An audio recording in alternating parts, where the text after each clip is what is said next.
सनातन का जो आप हिस्ट्री उठाकर देखिएगा, उसमें जब भी अच्छा कार्य होता है, तो कुछ राक्षस रूपी लोग भी उसमें रहते हैं, जो हवन को और जो यज्ञ है उसको विघ्न पहुँचाने का काम करते हैं। आते थे, हमारी धर्म ग्रंथों का अपमान करते हैं और जाकर उनके लिए जालीदार टोपी पहनना एक सेकुलरिज़्म का जो प्रतीक है, तो वो होता है। उनसे लोग ऐसे एक समुदाय विशेष को खुश करने के लिए कि उनके बीच में उनका वर्चस्व बढ़ा रहे, शुरू से ही हिंदू धर्म को, सनातन धर्म को नीचा दिखाते आए हैं।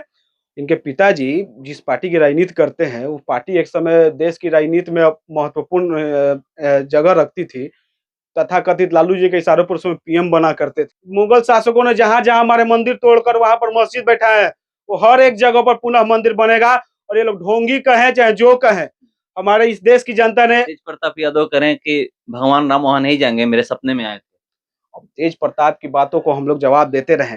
उसको तो पहले उनका घर परिवार नहीं सँभला, अपनी जो व्यक्ति अपनी धर्म पत्नी का सम्मान नहीं कर सका, वो देश पर और प्रभु श्री राम पर टिप्पणी करे, ये हास्यास्पद है। उनकी पार्टी का क्या विचारधारा है, उनके जो मंत्री है चंद्रशेखर जी और एक 22 जनवरी को धनबाद में अब क्या करने वाले हैं? जी बिल्कुल, 22 जनवरी को पूरे धनबाद कोयलांचल क्षेत्र में राम जी का शोभा यात्रा निकाली जा रही है और पूरे देश में एक ही नाम का गूंज है, श्री राम नाम का गूंज है। हर जगह जाइएगा तो जय जय श्री राम बोला जा रहा है। 22 जनवरी को भगवान राम टेंट से मंदिर में प्रवेश करने वाले हैं और यहाँ पर उसी के उपलक्ष्य में दीप जलाया गया है बाबा कुंडेश्वर नाथ के दरबार में। और यहाँ पर पहुंचे हुए हैं बीजेपी के युवा नेता राकेश ओझा जी। चलिए मैं इनसे बात करता हूँ।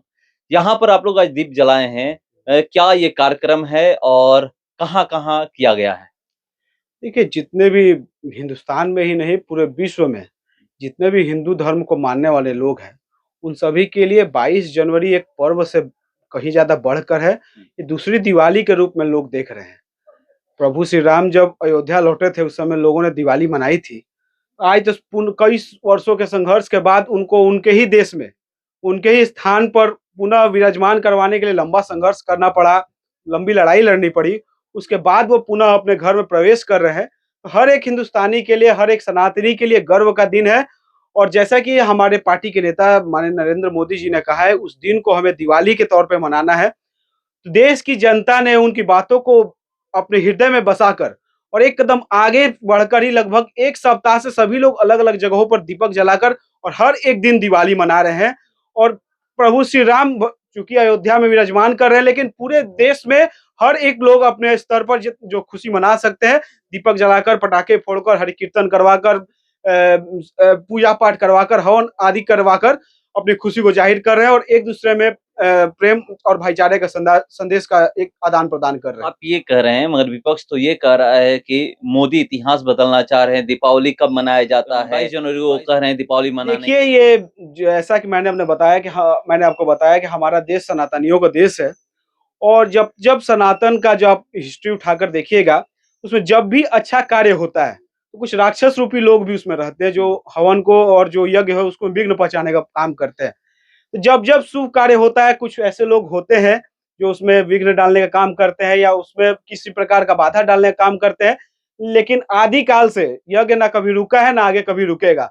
धर्म का काम है, हम लोग कर रहे हैं और वैसे लोगों से हमें ज्ञान लेने की आवश्यकता नहीं है, जो प्रभु श्री राम को काल्पनिक बताते थे, हमारी धर्म ग्रंथों का अपमान करते हैं और जाकर उनके लिए जालीदार टोपी पहनना एक सेकुलरिज़्म का जो प्रतीक है, तो वो होता है। उनसे लोग ऐसे लोगों से हम लोग को सीखने की ज़रूरत नहीं है। हमारे धर्म गुरु, हमारा ग्रंथ बहुत ज़्यादा महान है, उसको हम लोग अध्ययन करेंगे तो हमें सही मायने में अपने धर्म का ज्ञान होगा। ऐसे फर्जी लोगों से हमें अपने धर्म के बारे में ज्ञान लेने की ज़रूरत नहीं है। और जहाँ तक बात है कि वो लोग एक समुदाय विशेष को खुश करने के लिए कि उनके बीच में उनका वर्चस्व बढ़ा रहे, शुरू से ही हिंदू धर्म को, सनातन धर्म को नीचा दिखाते आए हैं। और जहाँ तक बात है इतिहास बदलने का, कोई भी ऐसा कार्य नहीं किया है जिससे इतिहास बदला जाए। अगर हर दिन हम दिवाली मनाते हैं, उससे देश को क्या नुकसान है? हर दिन हम देवी देवता को पूजा करें, उसमें क्या नुकसान है? हर दिन हम मंदिर जाए, उसमें क्या नुकसान है? तो नरेंद्र मोदी जी भी तो यही कह रहे हैं। हमारा धर्म कहता है कि हमें सुबह उठकर पूजा पाठ करना चाहिए, ईश्वर का ध्यान करना चाहिए, उसके बाद से कोई कार्य करना चाहिए। ये हम सभी कार्य कर रहे हैं, इसमें क्या गलती है? और जहाँ तक विपक्ष की बात है, पहले उनसे जाकर पूछिए कि ये सब पर्व तीज पर बोलने से पहले अपने आप को, अपना कॉन्सेप्ट क्लियर कर लें कि राम को काल्पनिक मानना है कि सच में मानना है। जिस दिन सच मान लेंगे उस दिन हम लोग उन लोग से बैठ के बात करेंगे। अभी बात कर रहे हैं इधर यहीं के विधायक राहुल तिवारी बोले हैं कि बीजेपी ढोंगी है, राम के नाम पे सिर्फ राजनीति कर रही है।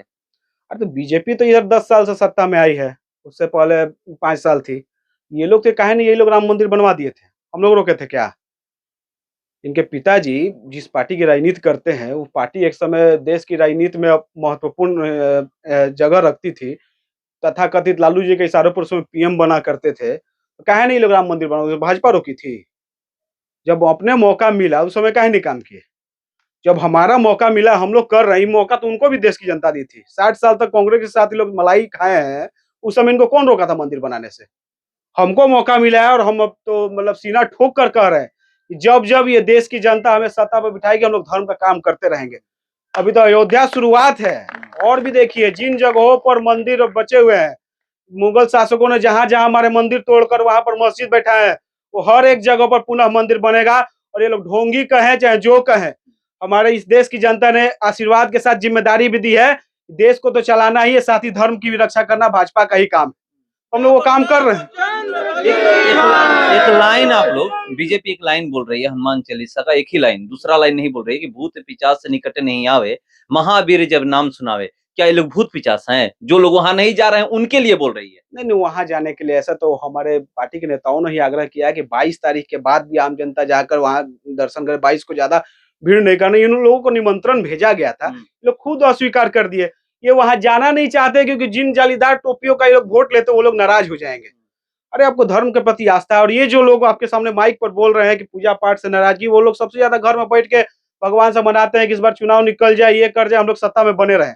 लेकिन एक समुदाय विशेष को बेवकूफ बनाना है, भ्रमित करना है, उसके लिए ये लोग शुरू से हिंदू धर्म को गाली देते आए हैं और हिंदू धर्म को मानने वालों को गाली देते आए हैं। इससे हमें कोई फर्क नहीं पड़ता है।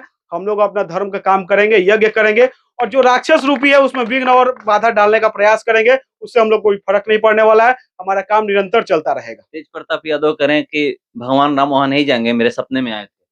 अब तेज प्रताप की बातों को हम लोग जवाब देते रहे, उनको तो पहले उनका घर परिवार नहीं संभला, अपने जो व्यक्ति अपनी धर्म पत्नी का सम्मान नहीं कर सका, वो देश पर और प्रभु श्री राम पर टिप्पणी करे, हास्यास्पद है। उनकी पार्टी का क्या विचारधारा है, उनके जो मंत्री है चंद्रशेखर जी, और एक वहीं के विधायक है फतेह बहादुर की क्या वो देवी दुर्गा और सरस्वती के बारे में क्या क्या टिप्पणी करते हैं। ऐसे लोगों की बातों को हम लोग तरजीह देकर समाज में एक द्वेष नहीं फैलाना चाहते हैं। ऐसे लोगों को हम लोग इग्नोर करते हैं, उनकी बातों को हम लोग महत्व नहीं देते हैं।